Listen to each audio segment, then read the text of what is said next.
Салам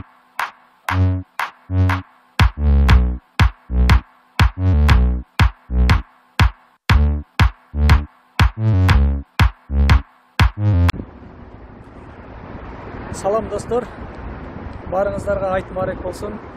Сеул шаарынан, Сеул шаарынын ичиндеги Гангнам шаарынан барыңыздарга салам айтабыз. Анда биз максатка өтөлү, айта турган негизги маалыматтарды айта кетели. Урматтуу жалпы маалымат алуучулар,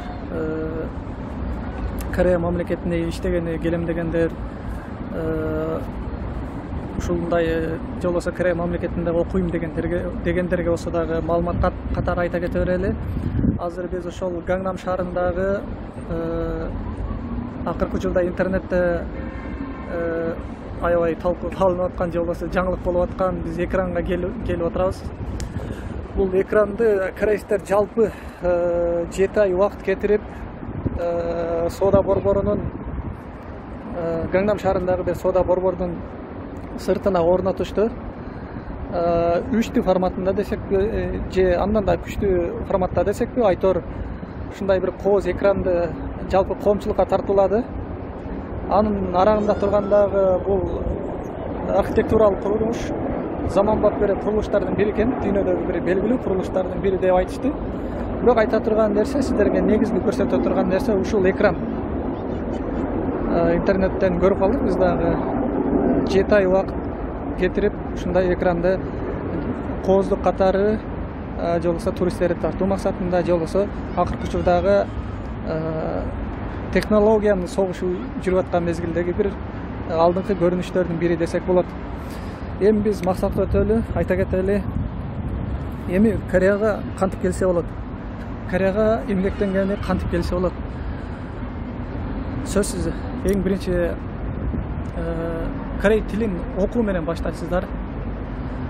Эгер англис тилин билген болсо, бул дагы өзүнчө жакшы болот, өзүнчө бул да плюс, аябай керек тиет. Экинчи тил катары бул жакта англис тилин дагы колдонушат. Эгер бирок англис тили көбүн эсе, эгер бул жака студент болуп окуганы келген болсо, анда сөзсүз түрдө англис тили сөзсүз түрдө жардам берет.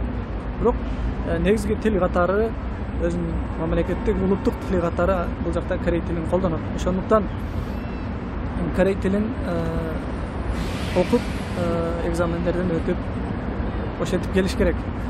Анан кантип эми корей тилин кантип окуйсуздар? Албетте Бишкек шаарында болсун, мейли Ош шаарында болсун, Кыргызстандын кайсы жеринде, шаардык азыр көп эле жерлерде корей тилин окутуу курстары ачылып калды. Мисалы Ош шаарында айта кетели, Ош шаарында көп эле корей тилин окуткан окуу борборлор, курстар бар. 3 айлык курс ал жер. Барасыздар, ал жерге баргандарда толук түшүндүрөт. Мен 2016-жылдары окуп баштагам. Мен ошол жылы айына 2000 сом, 2500 сом ушундай болчу. Ошентип 3 айлык курсту окуйсуздар. 3 айдан бир аз өтүп бүтүп калат. 3 айлык курс. Сиздер ал корей тилин окуп бүткөндөн кийин башталгыч курс болот. Ал эми жалпы жогорку деңгээлде корей тилин үйрөнө албайсыздар, бирок экзамен тапшыруу үчүн дээрлик бир топ эле жакшы даярдайт. Ошол жерден бүткөндөн кийин сиздерге сертификатты берет. 3 айлык курсту бүттү деген Кыргызстандан берилет сертификат. Ошол сертификатты мисалы үчүн сиздер күз айларында окуп баштаган болсоңуздар, ошентип кыш мезгили келгенде сиздер бүтөсүздөр. Сертификатты алып өзүңүздөрдүн жумушуңуздар менен алек болуп турасыздар. Мисалы үчүн Россияда иштеген болсоңуздар, Россияда деле иштеп турсаңыздар болот. Эгер студент болуп окуп аткан болсоңуздар, ошол студент болуп кадимдей окуй бересиздер. Жылда Кыргызстанда жаз мезгилинде экзамен болот. Корей тили боюнча, Кореяга келүү боюнча, трудоустройство деп коет, эмгек миграциясы боюнча, эмгек мигранты болуп келүү үчүн сиздер каттоодон биринчи ошол окуу борбору сиздер алдын ала чакырат. Жылда жаз мезгилинде апрель, март айларында экзамен башталат. Каттоодон өтөсүздөр. Сиздерди окуткан ошол окуу борбору алдын ала чакырат, баарыңыздарды чакырат. азыраак суммада эле акча төлөп каттоодон өтөсүздөр. Ошентип бардыгы Түштүк региону болобу, Бишкек шаары болобу, бардыгы биринчи экзамен Бишкек шаарынан өтөт. Кореецтер өздөрү барат. Бул жактан атайын чоң комиссиялык топтолуп, Корей мамлекетинен, Корей элчилигинен атайын Кыргызстанга барат. Биринчи экзаменди ошентип Бишкек шаарынан өтөсүздөр. Bir günde 75 adamды экзаменден өткөрөт. Ошентип экзамен апрелде башталган болсо, апрель ичи, март ичи болсо 1 ай, 1,5 ай адамдын санына жараша болот. 1,5 айдай же болсо ошол деңгээлдеги убакытта сиздер экзамен тапшырасыздар. Сиздер мисалы барып бир күндө эле тапшырып чыгып кетесиздер. Бирок адамдардын саны көп болгон үчүн ошентип 1,5 ай убакытка созулуп калышы мүмкүн. Анан сиздер биринчи экзамен тапшырасыздар. Эгер биринчи экзаменден өткөн болсоңуздар, анда экинчи экзаменге жолдомо аласыздар. Ал интернетке дагы ошол бир сайтты айтат. Ошол сайтка чыгарып турат. Сиздер биринчи экзаменден өткөн болсоңуздар, демек экинчи экзаменге жолдомо алган болосуздар. Экинчи экзамен skill тест деп коет. Ал диалог диалогдагы болот. Корей тилинде бир аз сүйлөшүү болот. Логиканы текшерет. Логиканы текшергенде кандайдыр бир таякчаларды, кандайдыр бир шакекчелерди өзүнүн орундуктарына, өзүнүн орундуктары болот. Ошол орундуктарына тизип 1 мүнөт убакыт берилет. Мисалы үчүн 1 мүнөттүн ичинде ошол таякчаны болсун, же болсо темир шакекчени болсун, өзүнүн ордуларын таап тизип коюшуңуздар керек. Андан сырткары бизди болтторду, болт гайкалары да бурап көргөн. Ошолор болот. Анан күчтү текшерет, адамдын физикалык күчүн текшерет.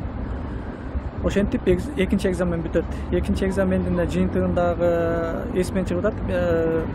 Экинчи экзамен бүткөндөн балким 1 жумадан кийин же 15 күндөн же 20 күндөн кийин экинчи экзамендин жыйынтыгын чыгарат.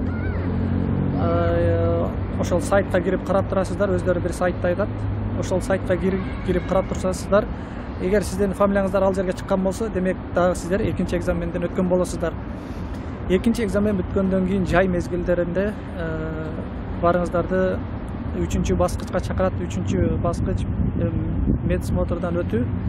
Барыңыздар медсмотрдан өтөсүздөр, кан тапшырасыздар, рентгенге түшөсүздөр.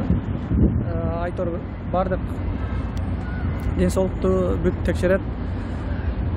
Бул баскычтан өткөн болсоңуздар, сиздер делону ошентип даярдайсыздар. Медсмотрдун жыйынтыктарын тапшырасыздар. Тапшыргандан кийин дагы бир аз күтөсүздөр. Эгер ден соолугуңуздар жакшы, таза чыккан болсо, сиздер бардык баскычтардан өткөн болосуздар дагы. Сиздерди фамилияңыздар, сиздердин данныйыңыздар базага кирет. База данныйга кирет. Ошол жака киргенден кийин болду, сиздер күтүү убактысында болосуздар, күтүү режиминде туруп турасыздар. Окугандар окуй берет, Кыргызстанда иштегендер иштей берет, же болбосо Россияда иштегендер иштей берет. Болгону чакырууну күтүшөт. Чакырууну күтөт, Кореядан чакырууну күтөт. Элчиликтен эгер чакыруу эң жакыны, эң эрте чакыруу чыкканы 6 айда чыгып калат деп уктук. Эң узагы 2 жылга чейин созулат. 2 жылга чейин күтүп каласыздар. Мисалы мен 1 жыл күттүм, экзаменден өткөндөн кийин толук 1 жыл күттүм. 1 жылдан кийин чакыруу келди. Бишкектен, элчиликтен сиздерге телефон номериңиздерге чалып чакырат. Ал жерде өзүңүздүн номериңиз, ата-энеңиздин номери, дагы бир 5-6 номерди таштайсыз. Ошол номерге чалып, сизди анан сизге чакыруу келди деп, сизге квота чыкты деп Бишкекке чакырат. 10 күндүк даярдыкка чакырат, 10 күндүк окууга чакырат. Сиздер Бишкек шаарына барып, 10 күндүк даярдануудан, 10 күндүк окуудан өтөсүздөр. Акысыз болобу экен же акысыз эмес, белгилүү бир суммада төлөйсүздөр. Азыраак эле. Ошентип 10 күндүк даярдык кылат дагы сиздерди жалгыз жөнөтпөйт Кореяга. Мейли 10 адам болсун, мейли 15 адам болсун, сиздерди чогултуп Кыргызстандагы кыргыз балдарды айта кетчү нерсе, Корея мамлекетине иштегени келиш үчүн 18 жаштан 38 жашка чейинки жарандар келе алат. Бул жака иштегенге болот. 18 жаштан 38 жашка чейин уруксат берет. Ошентип 15 адамды, мейли 10 адам болсун, канча адамды, бир адамды бир числого топтоп сиздерге Корея мамлекетине келип, бул жака туруктуу бир жумушка орношуп калуу үчүн өзү завод чакырат, сиздерди заводдун директору чакырат. Бул жактан келе турган дарегиңиздер анык эле болот. Ал жактан кыжалатчылык болбош керек. Ошентип бир мейли 10 адам болсун, мейли 15 адам болсун, сиздерди чогултуп, чогуу бир рейске билет аласыздар, чогуу келесиздер. Кореяга келгенден кийин эле тез эле жумушка салбайт. Келгенде эле бардык башка Кыргызстандан келгендер, Өзбекстандан келгендер, Чыгыш Азия өлкөлөрү, түштүк Чыгыш Азия өлкөлөрү, Вьетнам, Филиппин, Камбоджа, ошол мамлекеттер, Индонезия мисалы үчүн, ошол мамлекеттердин бардыгы бир лагерге чогулушат. Лагерде 3 күндүк даярдык болот. Лагерде сиздер 3 күн Кореянын боюнча маалымат аласыздар. Корея боюнча бул жактагы коопсуздук эрежелери, көчөдө кантип жүрүш керек, заводдо кантип иштеш керек, кыскасы коопсуздук эрежелери менен тааныштырып окутат. Сиздерге жөн эле тамак берет, 3 маал тамак берип, ошентип бир лагерде даярдыктан өткөрөт. 3 күндөн кийин ал жерден сиздерди чакырган заводдун директору өзү барып сиздерди алып кетет, ал жерден лагерден алып кетет, заводко алып барат, завод менен тааныштырат, андан жатаканага ошентип жайгаштырып коет. Эгер директор жакшы болгон болсо, сиздерди дагы Кореяга көнүп алсын, же болбосо эс алып алсын жакшы деп 3 күн убакыт берет, билбейм. Бизге 3 күн убакыт берген.